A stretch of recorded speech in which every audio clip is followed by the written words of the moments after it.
Salut les amis! Savez-vous qu'aujourd'hui nous célébrons le préscolaire? Allez, levez-vous, soyez prêts, nous allons chanter ensemble et danser. On y va! Cercle, cercle, Eya Mounene. Cercle, cercle, Eya Mounene.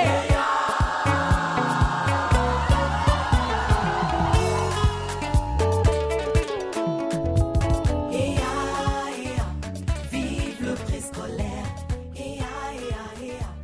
Vive la maternelle. Bonjour, je suis Kesne Ngimbi, jeune engagé en République du Congo dans la vie associative et la vie communautaire, puis technicien de la petite enfance en République du Congo. Aujourd'hui, on vient envers vous pour vous présenter la première émission du préscolaire en République du Congo. Chers parents, enseignants, personnel administratif, élèves, apprenants, suivez votre radio EAD Congo en ligne avec l'application radioking.com.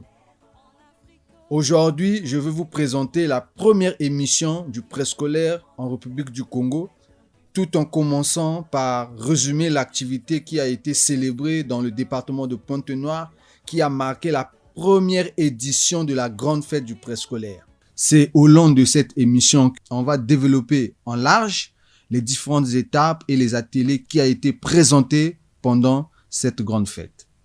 Pour commencer, de nos jours, le préscolaire est au cœur du développement du système éducatif parce que à l'époque, c'était dénommé le ministère de l'enseignement primaire, secondaire et de l'alphabétisation.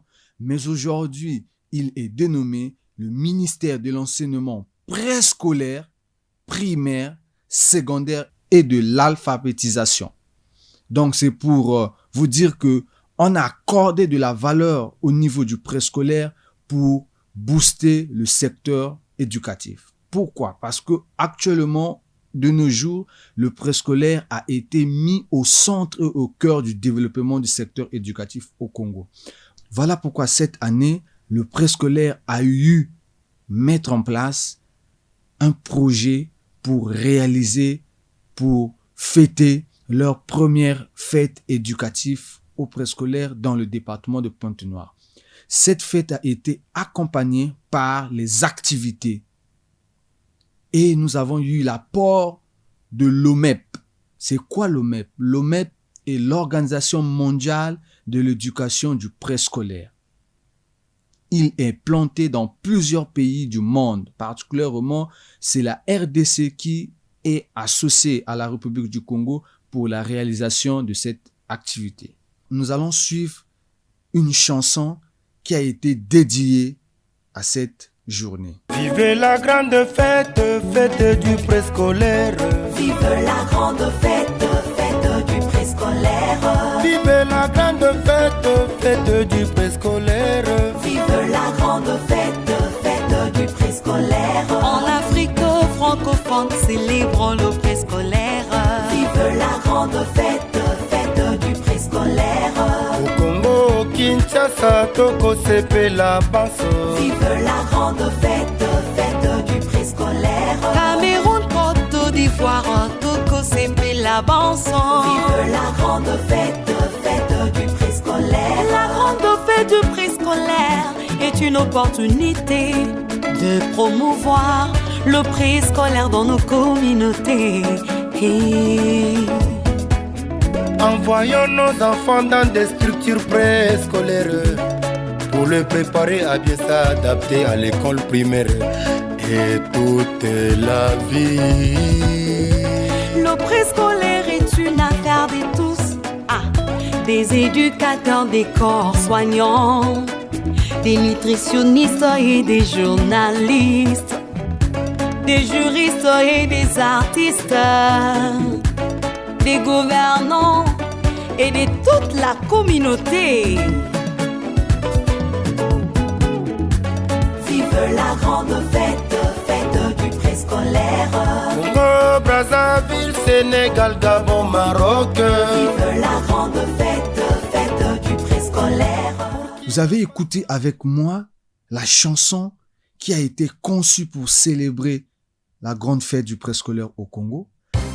Oh,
maintenant, nous rentrons dans le vif du sujet. Le vif du sujet, c'était quoi? Pendant le lancement des activités, on nous a présenté des ateliers.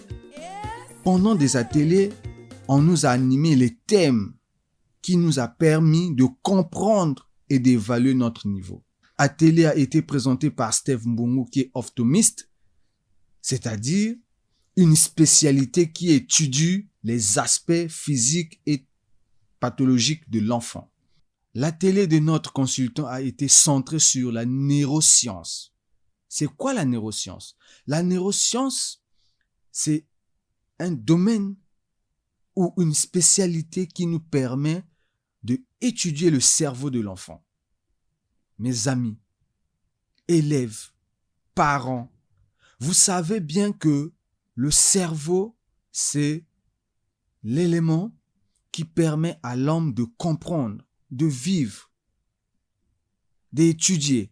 Chers collègues, savez-vous quel est le seul et unique point commun entre l'intérêt d'un élève en classe, son plaisir d'apprendre, sa motivation à progresser, à réussir, sa persévérance devant des difficultés, sa régularité face au travail, à fournir, sa concentration, sa motivation en classe et ses bavardages? C'est le cerveau, le grand chef d'orchestre des apprentissages dans le corps humain. Donc, comme on dit souvent, les neuroscientifiques, grâce à leurs recherches et l'aide de l'imagerie par résonance magnétique, apportent aujourd'hui des éléments de réponse à certains de nos questions professionnelles. Comment aider tous les élèves à réussir? Comment maintenir leur motivation? Comment lutter contre les oublis, etc. Donc, nous allons parler un tout petit peu du cerveau, de la mémoire, des fonctions exécutives. Ça sert à quoi? De l'attention. Ça prend l'engagement dans nos activités. Et aussi, comme c'est le cerveau, il y a aussi les erreurs. C'est bien d'en faire. Et la consolidation, ça veut dire quoi? Et si nous faisions quelques mythes aussi, quelques neuromythes aussi. Et il y a aussi ce qui est actuellement les activités numériques et les apprentissages. Donc, nous parlons un peu du cerveau. Donc, en disant que le cerveau, comment ça marche? Percevoir, agir, penser, réfléchir, rêver, marcher, écrire, lire, rien de tout n'est possible sans notre cerveau. Comme on dit, chaque partie ce que nous appelons les lobes a son fonction. Et par exemple, on va dire au niveau de la mémoire, là nous avons des mémoires à court terme, ce qui nous permet de retenir une quantité d'informations limitée pendant une brève durée, donc quelques secondes. Et nous avons la mémoire à long terme. La mémoire fait des connaissances et des habiletés accumulées au fil des années. Voilà. Donc là, par exemple, au niveau, il y a des expériences vécues, par exemple, les connaissances générales associées au langage, au concept, donc des objets, des personnes. Par exemple, on a aussi, au niveau de l'attention,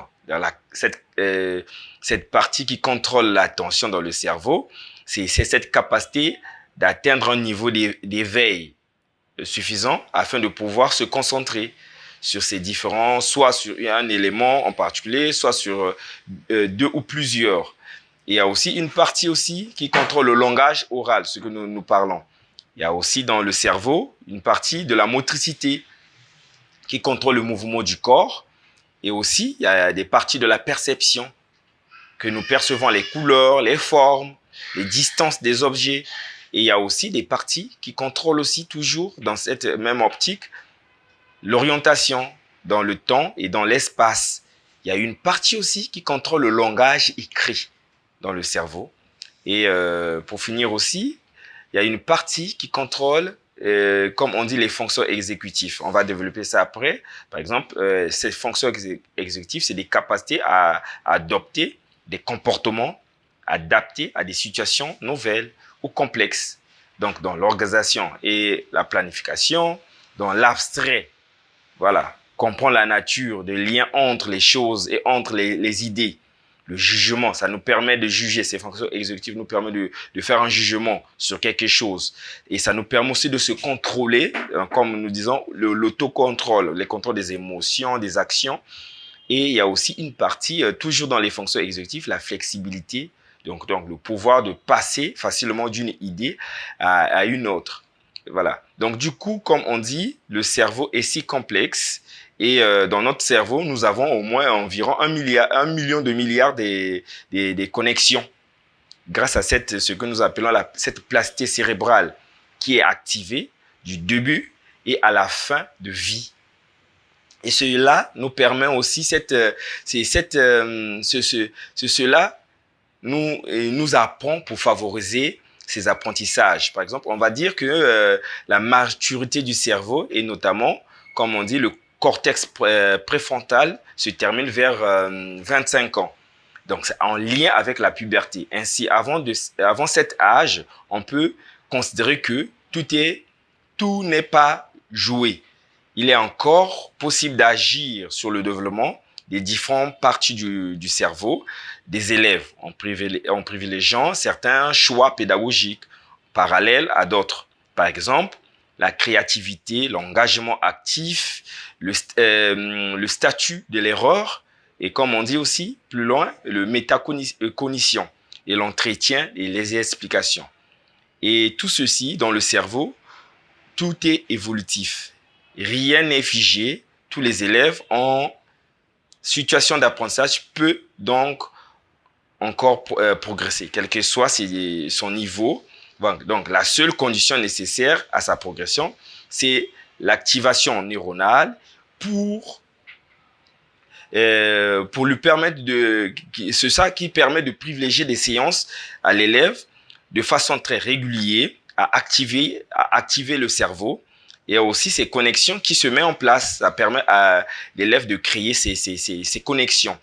Plus loin encore, il y a ce que nous avons cité, la mémoire. Comme on a dit, la mémoire à court terme, à long terme. Donc la mémoire, comme on dit, les grandes opérations effectuées par le cerveau pour mémoriser sont ce que nous appelons la perception, puis l'encodage, c'est-à-dire la transformation du signal sonore que nous recevons, que nous percevons, par un de ces 5 sens.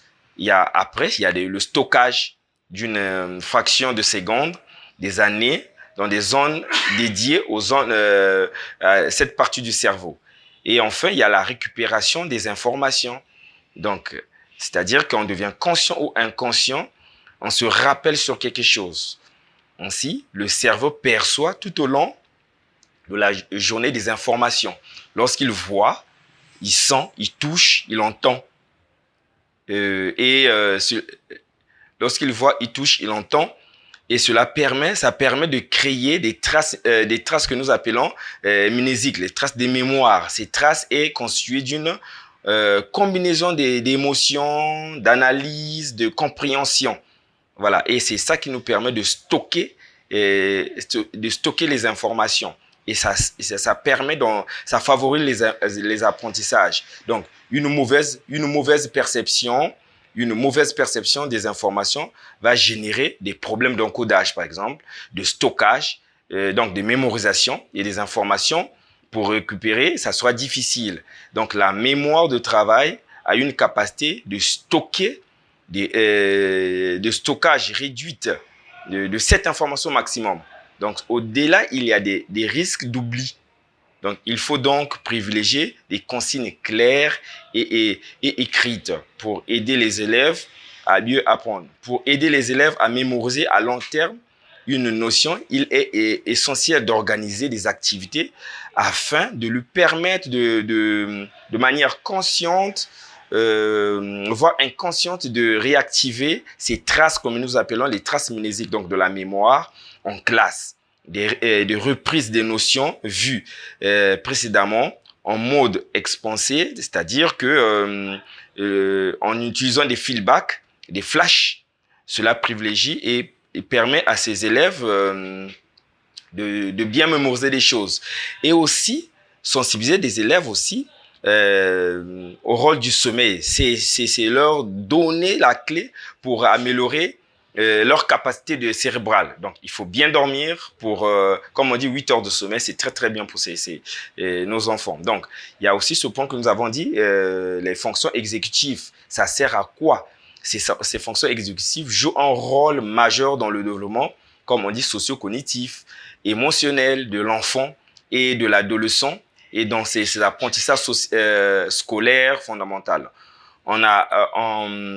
Et donc, ça permet les meilleures connaissances de créer, d'orienter des activités pédagogiques. Donc, il existe 3 fonctions exécutives, c'est-à-dire au niveau, nous avons la mémoire de travail qui permet ces habiletés, qui permet les informations, qui permet à retenir les informations en mémorisant, en utilisant cette information. Il y a le contrôle d'inhibition, donc c'est sa habilité de contrôler ses pensées, ses impulsions et à s'arrêter, à réfléchir avant de poser une question. Il y a aussi le point sur la flexibilité cognitive, donc la capacité à s'adapter à un changement. Il y a certains élèves qui ont des difficultés à ce niveau. Donc tout ça, le raisonnement, la résolution des problèmes repose sur ces 3 fonctions exécutives de base. La mémoire de travail, le contrôle de l'inhibition et la flexibilité.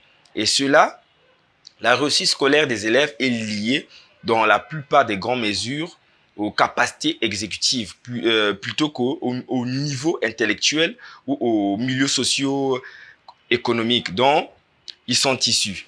Donc cela permet, tout ça, ça favorise les apprentissages, soulager la mémoire de travail, donc ça aide aussi à limiter la tension afin de favoriser la concentration et aussi apprendre aux élèves à ne pas répondre.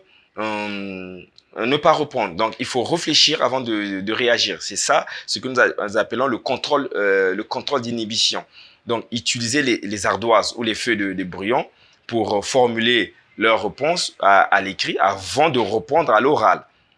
Voilà, cela aussi permet de gérer les émotions. On apprend aux élèves de gérer des émotions. Tout ça, c'est des fonctions exécutives. Donc, la différenciation pédagogique est un levier du développement des fonctions exécutives. Que peut-on différencier? Les contenus, les processus, des productions. Donc, nous allons aussi parler aussi de l'attention. L'attention qui est un terme générique qui est encore flou pour la communauté pédagogique, alors que les ressources attentionnelles de l'élève sont sollicitées constamment en classe et constituent un des facteurs de réussite scolaire.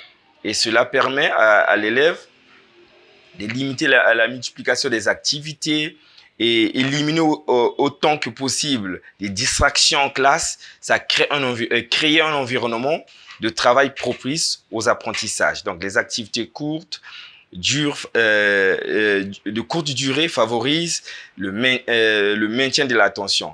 Former les élèves au contrôle de leur attention, c'est leur donner la clé pour être plus performants dans les tâches scolaires. Donc, nous parlons aussi plus loin aussi, on s'est dit, l'engagement actif. Concrètement, comment fait-on? Donc, le rôle de l'engagement actif souligne que à quel point il est important que l'élève soit maximalement engagé, actif, prédictif et proactif. C'est-à-dire que c'est le travail personnel et régulier de l'élève à réaliser dans et hors de la classe, seul ou en groupe, qui va permettre d'acquérir des automatismes.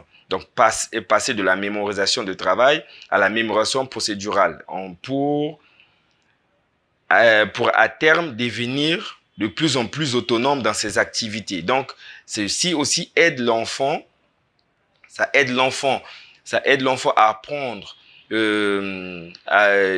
d'autres concepts, et l'enseignement doit soutenir, encourager, reconnaître et favoriser ces efforts d'engagement réalisés par les élèves. Donc, veiller à prendre aussi à l'élève les situations d'apprentissage qui ne soient ni trop faciles ni trop difficiles. Voilà. Donc, tout ça, c'est dans le cerveau. Et aussi, on a noté le point sur les erreurs. C'est bien de faire des erreurs parce que notre cerveau est est un formidable détecteur des régularités dans notre environnement. Une partie de nos connaissances et de nos acquisitions des résultats de cet apprentissage nous permet de donner des bases à nous les apprenants. Donc, le cerveau anticipe des informations qui devra traiter de quelques centaines de milliers de secondes avant qu'elles apparaissent. Donc, ceci, ça nous aide dans les apprentissages. L'apprentissage n'est pas un processus linéaire, mais il passe de l'essentiel, le tâtonnement, des erreurs, des échecs. Et ceci, ça nous aide beaucoup. Et le feedback est aussi bien efficace. Il est indispensable d'identifier cette partie typologie des erreurs, mais les entretiens d'explication, la métacognition, la mise en place des conflits socio-cognitifs où élèves se confrontent à des apprentissages, ça l'aide à se ressourcer, ça l'aide à apprendre encore le plus fort possible. Et cela, le cerveau est capable de détecter de manière implicite qu'une erreur a été commise. Et là, après, l'enfant essaie de corriger. Voilà. Donc, comme on dit aussi, le cerveau a besoin les informations ont besoin d'être consolidées. Cela veut dire quoi? Que le cerveau est conçu pour oublier afin de ne pas être submergé par des informations inutiles. En utilisant des apprentissages, le phénomène d'oubli peut prendre des différentes formes. Voilà. Donc, et cela permet aussi, il y a des différentes causes, des mauvaises encodages, les troubles d'attention, de stress, le sommeil. Voilà, donc cela aussi, c'est très important pour le cerveau. Voilà, donc comme on dit aussi, il y a ce que nous disons, on a dit au plus loin, et les numériques qui viennent à peine de se développer et les apprentissages. Lors des synthèses des cours, des différents outils numériques peuvent permettre à l'élève de se remémorer des éléments essentiels à retenir. Donc, cela veut dire quoi? Ça nous favorise aussi les apprentissages, ces outils numériques. La liste n'est pas exhaustive, mais il permet à l'enseignant de rythmer la séance, de vérifier de manière individuelle ou collective le bon encodage, la compréhension, la notion d'apprendre et faire un feedback positif. Favorise aussi l'apprentissage de la mémorisation.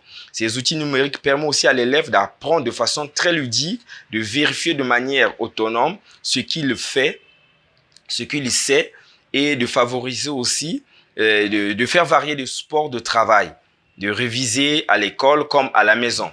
Également, ça aide entre élèves aussi de s'échanger. Donc, voilà un peu en bref ce qu'on peut dire pour le cerveau de façon un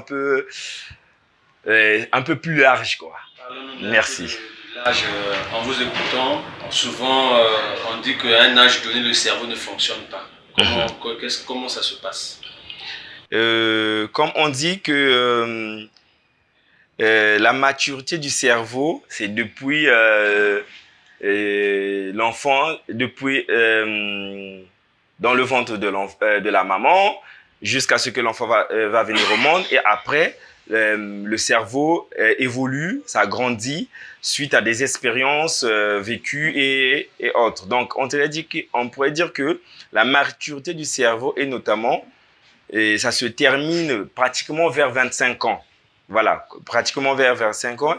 Et il est encore possible, comme on disait, il est encore possible d'agir sur le développement de différents lobes du cerveau des élèves en privilégiant certains choix pédagogiques. Et c'est comme cette discipline de neurosciences qui apporte encore d'autres éclaircissements pour développer les apprentissages auprès des enfants. Donc, on dirait c'est vers 25 ans où on pourrait dire que la maturité cérébrale, c'est terminé. Voilà. Il nous a expliqué à quel âge le cerveau s'arrête à développer. Ben voilà, donc je pourrais dire que c'est bien, comme on dit, c'est bien d'apprendre, de se former et toujours se ressourcer auprès des autres. Comme on dit aussi que l'union fait la force. Nous, on apprend au fur et à mesure parce que les choses avancent et les choses évoluent. Et même on pourrait dire que actuellement, tout le monde, on ne doit pas laisser tout le monde. Il y a ceux qui ont des capacités plus avancées, il y a d'autres qui n'ont pas des capacités, mais nous travaillons tous en collaboration pour aider les enfants qui sont en difficulté, parce que chaque enfant est unique dans ses apprentissages, dans ses compétences et dans ses capacités. Voilà. Donc, ensemble, nous allons aller bien.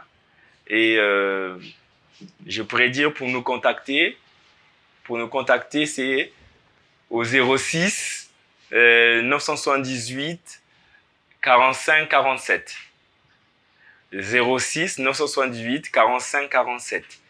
Mais quand nous avons écouté notre spécialiste, il a vraiment développé beaucoup de thèmes pour nous faire passer le message. Mais pendant ces speeches, nous avons résumé ces paragraphes par la neuroscience. Et vous êtes d'accord avec moi que la neuroscience nous a permis aujourd'hui de comprendre que comment fonctionne le cerveau. Combien de parties est divisé le cerveau? À quel âge le cerveau arrête de développer?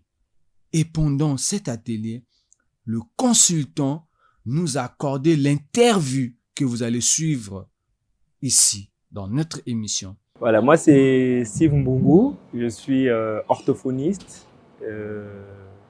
Donc j'ai été invité ici pour partager un peu mon expérience que j'ai pour la petite enfance. Hein. En fait, le sujet clé en partant de thème, c'était nous avons parlé un peu de la neuroscience, et comment on peut intégrer ça dans le système pédagogique, l'enseigner. Et cela, on se dit que pour aider les enfants, il faut partir à travers les jeux. Tenir compte du rythme de l'enfant, faire plusieurs jeux pour aider l'enfant à développer son intelligence, pour aider l'enfant à développer ses capacités. On part des jeux et cela aidera des enfants. Même s'il a des difficultés, l'enfant peut acquérir certaines capacités à travers des jeux. Comme on dit souvent, les choses évoluent, les choses changent. Ce n'est plus encore la vieille école, mais c'est une nouvelle école maintenant. Et il y a des nouvelles stratégies, des nouvelles méthodes qui se mettent en place, comment aider ces enfants. Et je pense bien qu'on doit se former, on doit apprendre à des nouvelles méthodes pour aider nos enfants. Par exemple, dans la vieille école, parfois, on utilisait le bâton pour ça. Et là, actuellement, ce n'est pas ça. On demande que tout le monde a le droit à l'éducation, tout le monde a le droit à avancer, à utiliser ses capacités. Et cela, on demande souvent que l'usage du jeu, l'apprentissage dans le jeu, c'est très, très important pour essayer d'amener l'enfant à avoir les capacités. En fait, les encadrants sont très, très ravis, ils sont très contents déjà de ce que nous avons fait part. Et ils ont beaucoup appris, ils ont posé pas mal de questions. Ça, c'est déjà, on sent qu'ils veulent savoir. Et ils ont vraiment la quête de la connaissance, quoi. Voilà. Et ce qui est bien, j'étais très ému de voir cette diversité des personnes qui viennent des différents horizons. Et c'est vraiment très important et c'est très, très riche. Oui, moi je crois bien parce que beaucoup se sont posés des questions et je pense bien qu'ils ont compris le vif sujet que nous avons partagé ensemble, que l'enfant, ce n'est pas seulement vraiment l'amener à comprendre, il faut partir de ce que l'enfant aime aussi. Voilà. Je pense qu'ils ont beaucoup appris et étant donné qu'il y a eu beaucoup de questions de compréhension, ils ont voulu comprendre le sujet même et je suis très ravi. Et à la fin, et avec beaucoup d'applaudissements.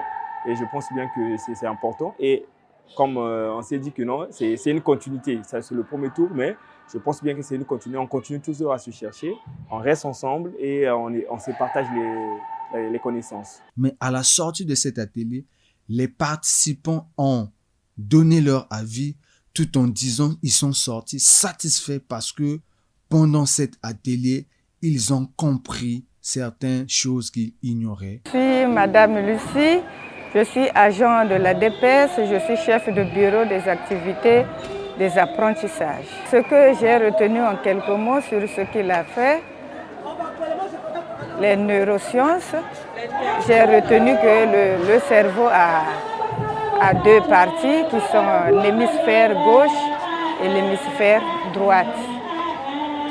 Sur ce, le cerveau de l'enfant s'arrête à l'âge de 25 ans. Dans mon domaine, ce cours m'a éclairci dorénavant les difficultés que j'avais en transmettant mes connaissances à ces petits enfants. Je crois que au sortir de ce séminaire, je vais améliorer les enseignements par rapport à tout ce que nous avons appris au cours de ce séminaire. Je suis inspectrice chef de la circonscription préscolaire dans le département de la Sangha. Et aujourd'hui, je suis à Pointe-Noire pour un séminaire. Oui, ce que nous avons reçu aujourd'hui sur les neurosciences. Neurosciences nous a parlé de beaucoup parce que ce que l'expert nous a ajouté, surtout sur le cerveau de l'enfant.